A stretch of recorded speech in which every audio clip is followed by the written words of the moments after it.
If you want to learn how to edit animated subtitles in Wondershare Filmora, then you're in the right place. And that's about it. Let's get into the tutorial.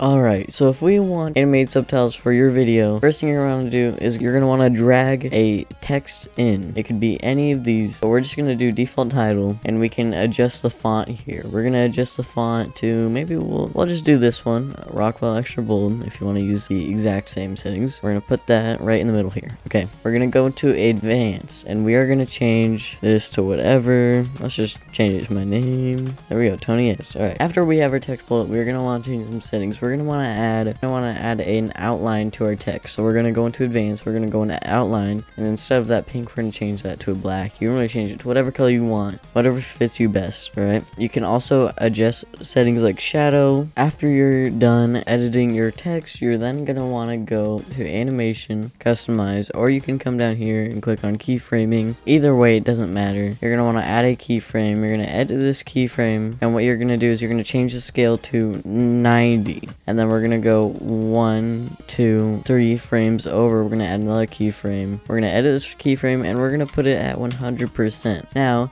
what this does is it creates a kind of pop-in effect. And especially if it's going faster, you'll definitely be able to notice it more. But you can customize this and change this however you would like to, even when it comes to the actual animating part. However, something like this is a good start. What you're going to want to do is, if you want to use this as a preset, and you're going to come over here to titles, you're going to click on advanced, and you're going to click save as custom. Call this whatever you want. I'm going to call it subtitle tutorial. And what this will do is this will allow you to go to your titles and your customs, and you're gonna go here, bring this down, and you now have a preset animation for your subtitles. You can also use this in any other project you want if you have it saved as a preset. All you have to do is go to titles, custom, bring it up, and there you go. See ya.